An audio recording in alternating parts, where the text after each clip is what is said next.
The Near Futurist, a podcast with Guy Clapperton.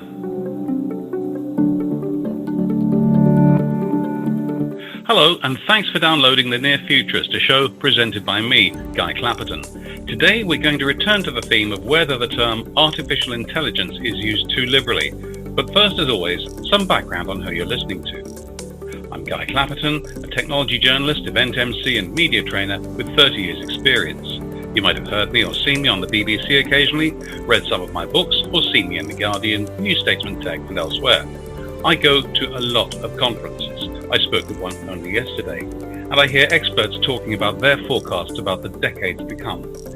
I'd rather use my 30 years of experience as a commentator to discuss what's likely to happen later this year, early next, and the action we need to take now. So I came up with the Near Futurist name.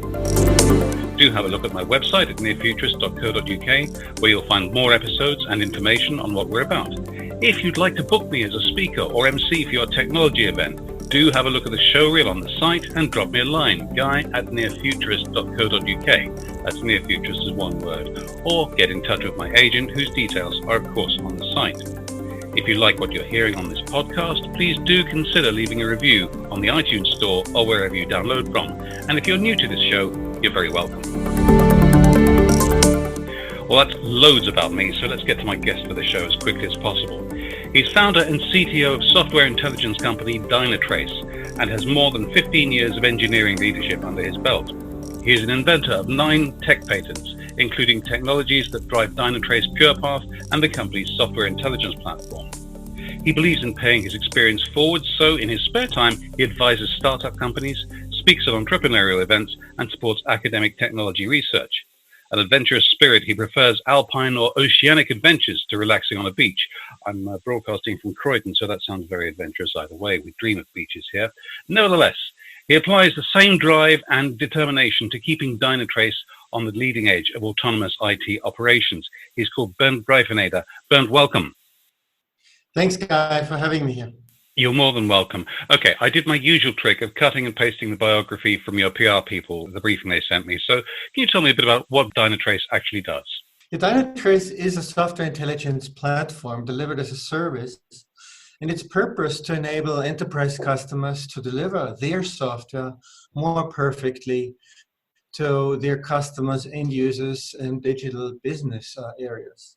So also related to our today's topic of AI, one of the key complexities that our customers do have is that they run hundreds, thousands, actually many even hundreds of thousands of computer software instances in their hybrid clouds, and therefore the complexity is so big that it prevents them from driving their own digitalization forward. So they need true help to deal with this, to deliver perfect software. Okay, so there's an awful lot to do with artificial intelligence there, but the pitch from your PR people said that you feel it's often over-marketed, or people are saying they've got artificial intelligence where they haven't, or the definition's too broad. It sounds to me as if you're biting the hand that feeds you a little bit. What is the problem with artificial intelligence from your point of view? Really a multi-pronged kind of issue here, that when people talk about artificial intelligence, most of them mean the learning with neural networks. And my key aim here for today is to actually segment a little bit different types of artificial intelligence, because as usually in technology, there's always a certain solution to a certain problem and that needs to match. And what upsets me a little bit here is, in general, that right now everyone seems to believe that if you use machine learning based on neural networks, this is solving kind of pretty much every problem on the globe, which totally not is the case. But obviously it does have great applications. But it's a big difference between problems that need precision for automation, for problems that need to be explainable, versus other problems where it's more important to have a quick analysis and a good enough result. Their explainability is not required at all, as one example here. So, a few weeks ago we had someone saying they were tired of artificial intelligence being sold when it wasn't actually artificial intelligence at all. They were saying that there was machine learning, there was deep learning, there was robotic process automation, there's all these other various things. So how exactly are you defining AI here? Yeah, it's really that you can categorize AI into different levels there. Analytical approaches to AI drive cognitive intelligence for those, but then all the others that try to be more humanized and kind of to the maximum level, even self-consciousness and self-awareness. But in order for us in our world, we really want to leverage AI to make problems that are too complex for us humans solvable. So even analytical approaches that use big data techniques and statistical approaches can be considered AI and a part of the definition. So for us as a company here at Dynatrace, our aim is to automate truly the IT operations, which requires precision because you can't have an AI that sort of does a guesstimate and therefore says, oh, no, let's shut down these instances because we think it might be a good idea. No, you need therefore to have precision and a more analytical approach to AI. And this is what sort of our approach to software intelligence is here. And so, definition, it's really about discovery of software services, instantly learning behavior of software systems, understanding their dependencies, correctly interpret the data with associated semantics. And this is all fed then into the learning to have a deterministic approach for actionable answers, because this deterministic approach is then allowing automation to provide IT with self-healing approaches in the modern, robust way of orchestration of exactly those systems that are too complex by now so that humans can't cope anymore with them. I can't help feeling in the real world, a business will come to you, or maybe a public sector entity, but some sort of corporate entity will come to you. They don't necessarily go around looking for AI. They go around looking for a solution to a problem. What they want is a healthier and better business and better processes and actually more profit on the bottom line or more savings with better results if they're public sector. Is it anyone except for the industry itself? Does anyone else really worry about what's AI and what isn't, do you think? Yeah, so that's interesting right now that people do believe that with AI, and especially this learning approach where you train AI, is sort of the solution to all repeatable problems. What I'm observing is, and this is now inside of IT as well as outside of IT, and is that there's this aim and belief all you need to do is apply AI to your existing processes, let it run for half a year so that it learns all the problems or situations that occur, and suddenly you can then replace your employees and everything is automated.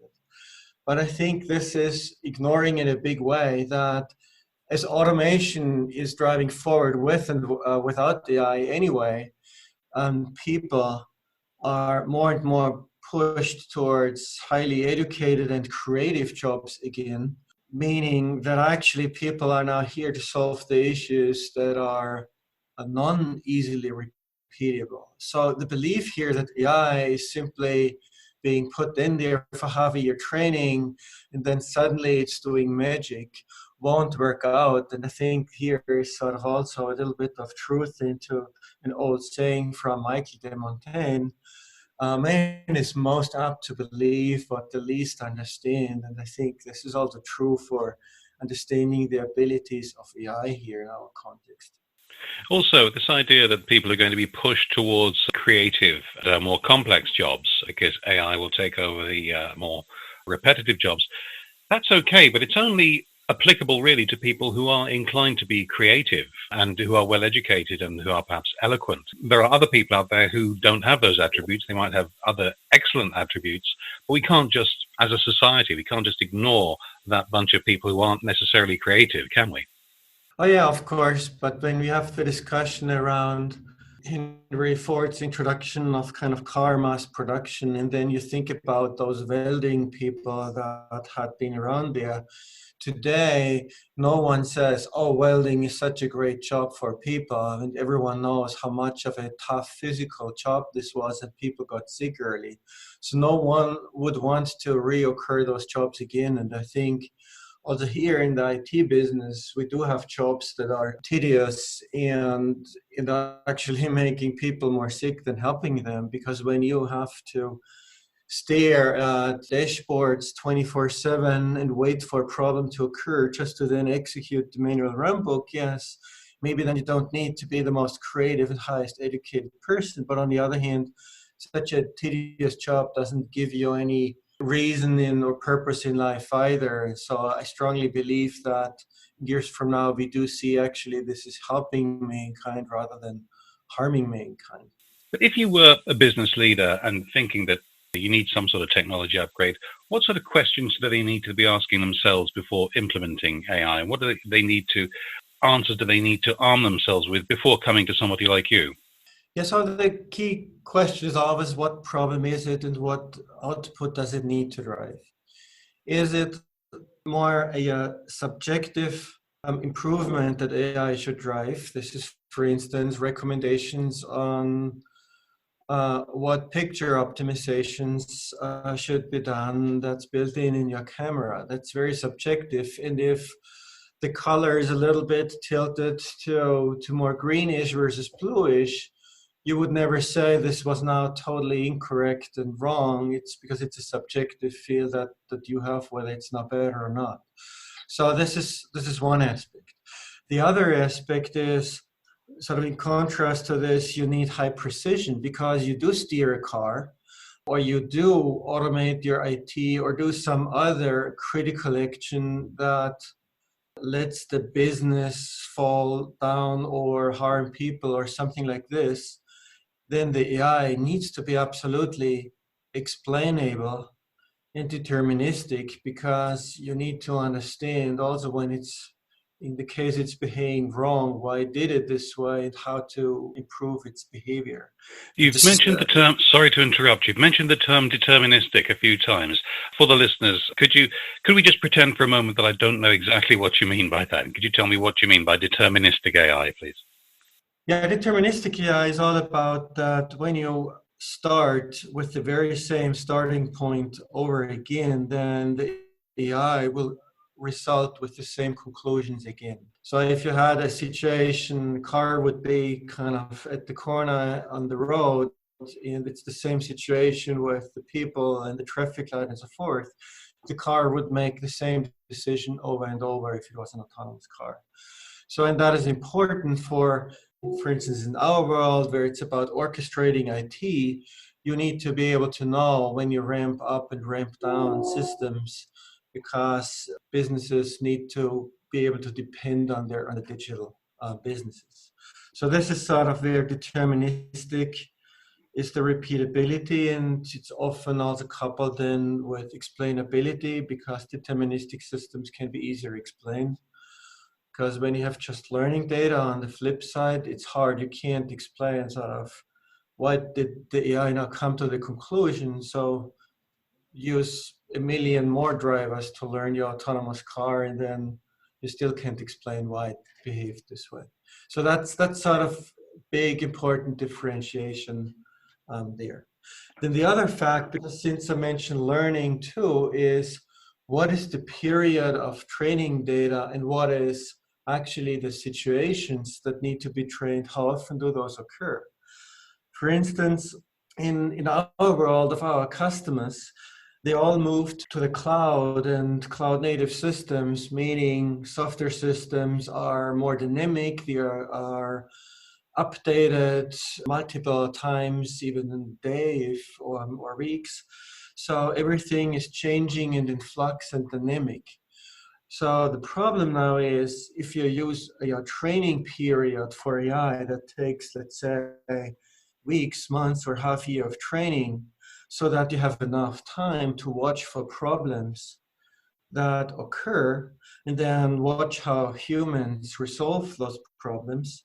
And now you apply this trained model to your highly dynamic IT system, The problem is that the moment you have sort of your model done, the IT systems have already changed, and you need to start over and relearn some aspects again. And this is not working for highly dynamic systems. So you could argue also this is a similar problem that even an autonomous vehicle is not able to cope with new dynamic situations properly if you only rely on training information, because this always requires that all situations had been trained at some point, or hopefully there is a random behavior that is good enough.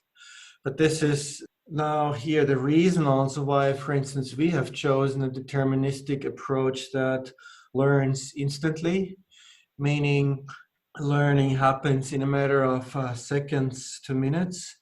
And then the AI is running deterministic and statistical methods on this learned graph information to derive precise conclusions that allow to automate and steer. So this is sort of a key difference. Can you afford to wait for a month and learn a model and reapply that model? Or do you have to deal with constantly changing systems where you have to have instant learning? Yes, I was going to say the other thing, if we stick with the autonomous vehicle idea, if that learns from, say, a cross-section of 1 million drivers, it will logically therefore come out with the same amount of accidents and fatalities as 1 million drivers would do. Whereas I would have thought the whole idea of an autonomous vehicle is to reduce that, hopefully eliminate it, but I don't know if that's realistic, but to reduce the amount of incidents on the road dramatically and to increase safety. Whereas if it's just going to duplicate the human driving errors, then that's not so much use to us, is it? Yes, that's correct. And this is why I strongly do believe just trying to duplicate humans is not good enough in here, because we have the same issues. So we need to augment autonomous driving with other technologies, whether it's beacons, technical sensors, car-to-car communication, sort of telematic systems that help steering, warning for problems and so forth, to actually augment what humans would do with this information so that cars become safer. But in addition to that, I can foresee that situations will happen that we sit in an autonomous car and then the car would say, "Oops, sorry, I don't know what to do anymore. Please do now a human resolution for it to call services," and they should do resolution. So I see this still coming because we need this augmentation, or let's say it this way, because AI on its own that copies humans is not good enough. We need additional approaches for that to make it work. And the other area where that can go either spectacularly right or spectacularly wrong, I suppose, is when you start introducing quite unconsciously human bias. I'm thinking about things like face recognition at airports, where I've seen some bits and pieces of reportage. I haven't seen the reports, the academic stuff behind them, but it's been reported as if they are identifying, say, people of Asian extraction as more likely to be terrorists and stuff like that. I know I saw years ago, decades ago, when somebody first started applying AI to webcams, the idea was that it would always turn towards the face so someone could move around a bit. And they had a black person and a white person sitting there, and it automatically moved towards the white person, mostly because people hadn't anticipated that it would differentiate. So, but there are these unconscious biases which could be very, very damaging. How concerned are you about things like face recognition at airports and things where individuals are identified? Actually, I'm very concerned about this. And I thought also a long time ago, kind of what is the good and the bad about AI? Obviously, the whole automation aspect is good. The point you bring up is the problem about the belief that AI is the solution that is not making any failures. But when you understand the AI better, especially the AI that learns from history, how also error prone it is, or that statistically it only can be to a certain amount right and never be 100% complete. This makes me really frightened, because people believe in this as accurate, but it isn't accurate, and this is not understood properly. So, and as I am personally also traveling a lot, and see it also now that face recognition is now also used even to get on the airplane. So this is just since the past two last flights was it this way. Now I'm even more frightened that at some point it will tell me, oops, no, you get the special security check because suddenly you're categorized as a terrorist just because whatever I had made my hair short or whatever kind of similarities I do have to someone else. But other situations are when sitting in a hotel, in a bar, and this kind of, I just sit close to someone and I'm just tracked as having a geographical close relation to a known criminal person, or maybe a later known criminal person, and it was just random, and suddenly I'm put into context of a crime act. So I think this will happen because we believe a little bit too much in the power or precision of AI. I'm sure we could talk about this for quite a long time, but we are coming to the end of our time. So finally, if you could possibly tell the listeners how they can find out more about you and what you do. Yeah, the easiest is to look at Dynatrace.com and our website. Sort of, there's also links to videos and contents from my behalf, but you can also reach me on Twitter at Berndt Greif, BERNDGREIF. Berndt Greifeneder, thank you very much indeed for joining me, and I do urge everyone to go and look at Dynatrace's website. Thank you very much. I enjoyed the conversation. And many thanks to you for listening. That was the Near Futurist podcast with me, Guy Clapperton. I'll be back in 2 weeks' time as always. Don't forget to have a look at the website at nearfuturist.co.uk. See you in a fortnight.